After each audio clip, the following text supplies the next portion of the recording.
Herkese merhaba, mutfağıma ve kanalıma hoş geldiniz. Bugün sizlerle birlikte son zamanlarda her yerde karşıma çıkan hazır yufkadan lahmacun tarifini paylaşacağım. Gerçekten çok pratik bir tarif. Ben nasıl yapmışım? Hemen tarife geçelim o zaman. Öncelikle lahmacunumuzun iç harcını hazırlamakla başlıyoruz. Benim için en önemli noktası burası olduğunu düşünüyorum. Gerçekten lezzetli bir tarif vereceğim size, emin olabilirsiniz. Evet, rondomun içine 1 adet kuru soğan, 1 adet charleston biber. Benim domateslerim çok küçük olduğu için 3 adet kullanıyorum. Size sadece 1 adet kullanmanızı tavsiye ederim.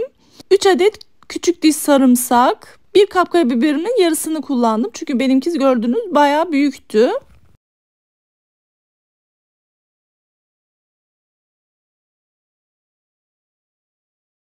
Evet, sarımsakları da ekledikten sonra kapağını kapatıyorum ve rondomda çok fazla kıymıyorum arkadaşlar. Burası çok önemli. Sadece parçalıyorum gördüğünüz gibi. Bu aşamada kalınlar illaki olacaktır ama onları da kıyacağım diye bir daha çalıştırmayın lütfen. Onları kenara alıp kendinize parçalayabilirsiniz. Bu aşamada 500 gram kıyma ve parçalamış olduğum sebzeleri bir araya getiriyorum ve daha önceden buzluğumda doğramış olduğum maydanozum vardı. Ondan kullanıyorum. Siz yarım demet maydanoz kullanabilirsiniz. Evet, 1 yemek kaşığı domates salçası, yarım yemek kaşığı biber salçası, yarım çay bardağı sıvı yağ, 1 tatlı kaşığı tuz, 1 tatlı kaşığı pul biberi,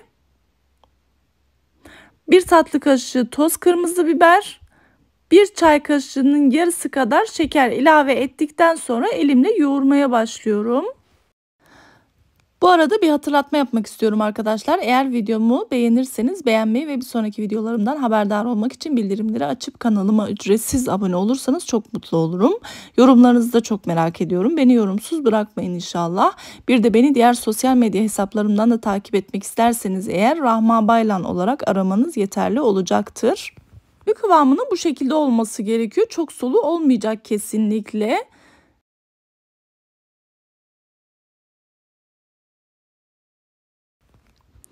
Evet arkadaşlar, şimdi lahmacunumuzu yapmaya geçiyoruz. 1 adet yufkamı kenarları dışarı gelecek şekilde tepsiye serdim. Ayrı yerde çay bardağının içine bir tepeleme tatlı kaşığı un ve yarım çay bardağı suyla karıştırdım ve harcı bu şekilde yufkamın her tarafına sürüyorum. Daha sonra kenarlarını böyle içe doğru katlıyorum. Katladığım yerlere tekrar sos gezdiriyorum.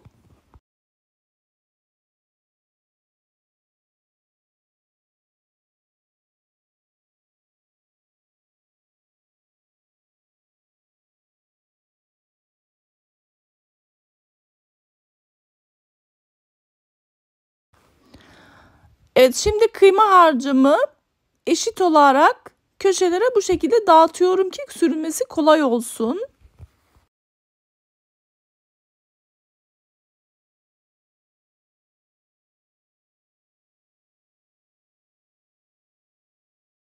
Daha sonra kaşığın sırtıyla bu şekilde incecik katman olacak şekilde yayıyoruz arkadaşlar. Burası çok önemli. Çok fazla kalın olmasın lütfen.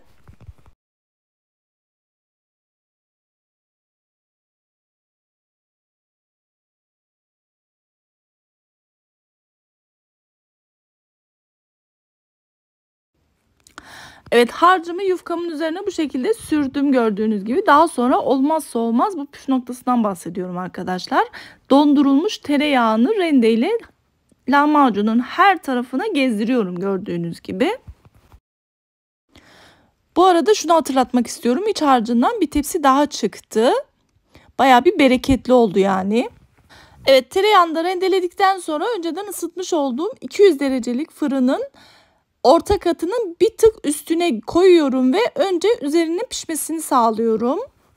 Daha sonra harcın piştiğini anladıktan sonra da aşağı tabana indiriyorum ve altının hem kızarmasını hem de çıtırlaşmasını sağlıyorum. Evet Evet arkadaşlar, gördüğünüz gibi lahmacunu fırından çıktı. İkinci tepsiden göstermek istiyorum size. Birinci tepsi hemen havada uçtu çocuklar sayesinde. Şimdi hemen çıtırlığının sesini duymanızı istiyorum.